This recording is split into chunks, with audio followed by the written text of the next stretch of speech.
जय महाकाल। आप सबको पता है कि पितृपक्ष का बहुत ही प्यारा सा महीना चल रहा है और अगर आपको अपने पितरों को खुश करना है या फिर आपको पितृ दोष को दूर करना है ना, तो ये वीडियो आपके लिए है। पूज्य गुरु जी की कथा सुन के बहुत अच्छे से आपको बताऊंगा।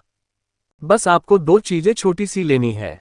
एक तो गंगाजल और मिश्री के कुछ दाने लीजिएगा, छोटा सा उपाय करिएगा। जितने भी पितृदोष आपको लगे होंगे ना, वो सारे पितृदोष आप भी खत्म हो जाएंगे। ठीक है, लेकिन वीडियो को स्टार्ट करने से पहले आपको बता दूं जितने भी उपाय। इस वीडियो में हम लोग बात करेंगे गुरु जी की जो बुक है महापुराण की कथा, उसी बुक में पीछे के साइड में उपाय नंबर 9, 10, 11 और 12 की बात हम लोग करने वाले। ठीक है, चलो समझते हैं। स्क्रीन पर आपको दिख रहा होगा गंगाजल दिख रहा है ना, तो हमें बस क्या करना है, एक छोटी सी कटोरी लेना, आपके घर में होंगी।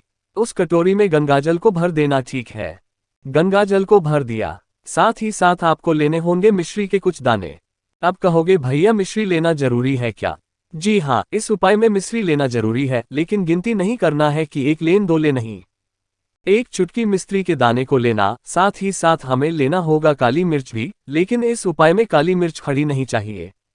एक चुटकी काली मिर्च को उठाना, आपके घर में सिलबट्टे हो, मिक्सी हो, किसी भी चीज में पीस लेना। ठीक है, पीसने के बाद क्या करोगे, आपने जो कटोरी में गंगाजल को लिया था, इसी गंगाजल की कटोरी में मिश्री के दानों को डालना और इसी में मिक्स कर देना जो काली मिर्च आपने पीसी हुई है। ठीक है, मिक्स कर दिया। फिर इस कटोरी को उठाना और लेकर कहाँ पे जाओगे, लेके जाना होगा।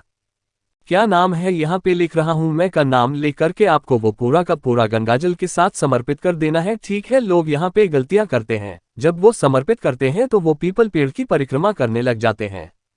ऐसी गलती नहीं करनी है। ठीक है, आप जब पितृपक्ष का उपाय कर रहे हैं तो आपको वहां पे समर्पित किया, वो भी आपने 10 से 12 के बीच में, तो इसके बीच में कभी भी परिक्रमा नहीं की जाती है। नाइस, इसका भी ध्यान रखना, परिक्रमा हमेशा पीपल पेड़ की सुबह 10 बजे से पहले ही किया जाता है, उसके बाद नहीं करते। ठीक, चलो मुझे लगता है कि ये चीजें आपको समझ में आ गई होंगी। इसको करने से जो हमारे पितृ दोष होते हैं वो हमेशा के लिए दूर होते हैं और हमें कभी किसी पूजा पाठ की भी जरूरत नहीं पड़ती। तो पहले उपाय समझ में आ गए, आगे बढ़ लेते हैं।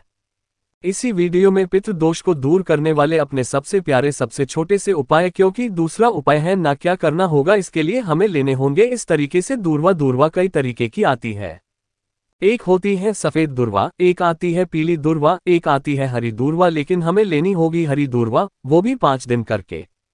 5 हरी दूर्वा लेना। ठीक है, ले लिया। साथ ही साथ आपको लेना होगा इस तरीके से गंगाजल।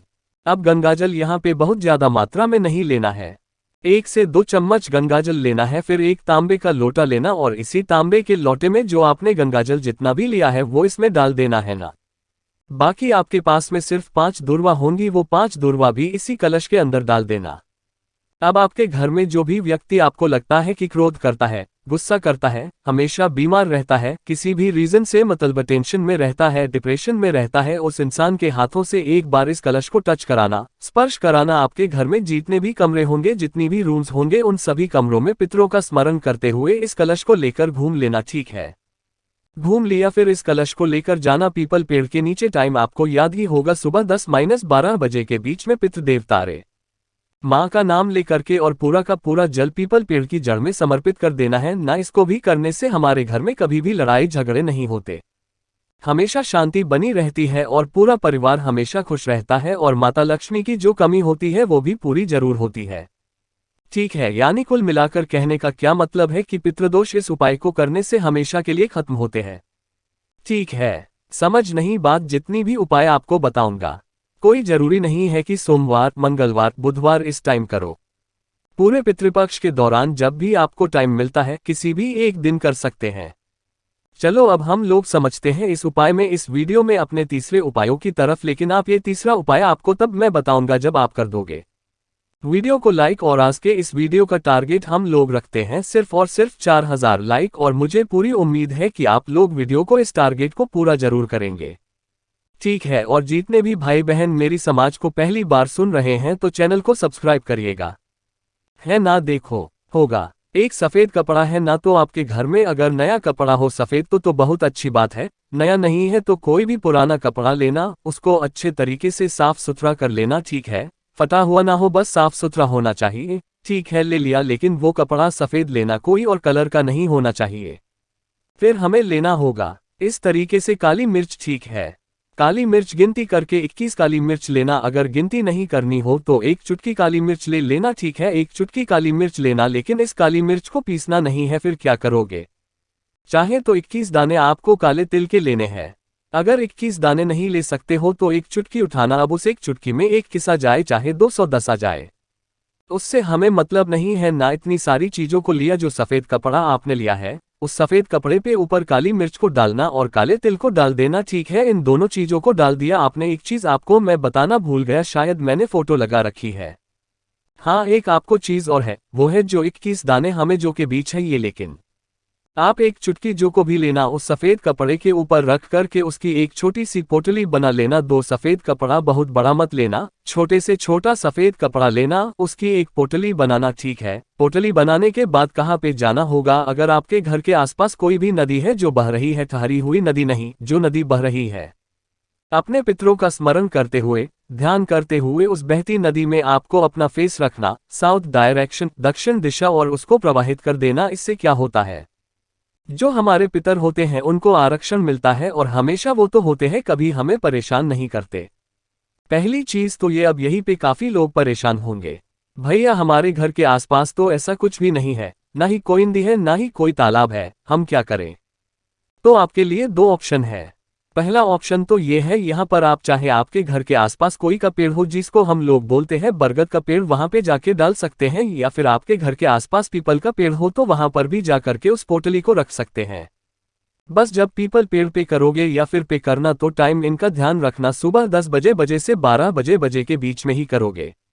इसके बाद या फिर इससे पहले नहीं कर सकते, क्योंकि पितरों का स्थान होता है 10 से 12 के बीच में, ठीक है। समझ में ये बात मेरी ना रखोगे, साउथ यानी कि दक्षिण दिशा, ठीक है। चलो, तो यहाँ पर हम सभी लोगों ने 3 उपायों की बात की, बहुत प्यारे से, बहुत सुंदर से आगे बढ़ लेते हैं इस वीडियो का सबसे आखिरी यानी कि चौथी उपाय की, जो कि पितृ दोष को दूर करने का बहुत ही प्यारा सा है, ठीक है। लेकिन अब यहाँ पर एक और छोटी सी चीज है, आपको बता दूं, काफी लोगों के मैसेज आते हैं, भैया हमें आपसे बातें करनी है, कैसे हो पाएंगे? तो आप हमें इंस्टाग्राम या फिर फेसबुक पे फॉलो कर सकते हैं। वहां मैं आपसे फोन पर भी बातें करूंगा और मैसेज पे भी बातें करूंगा, जिससे आपकी जो समस्याएं होंगी वो भी दूर होंगी। कोशिश मैं पूरी करता हूं कि आप लोगों से बातें करो। सर्च करिएगा कि नेचुरल प्लेनेट 108, ठीक है। चलो, अब बात करते ही चौथे उपाय की। एक्चुअली यह कोई उपाय नहीं है, बस एक तरीका है जो कि आपको फॉलो करना होगा।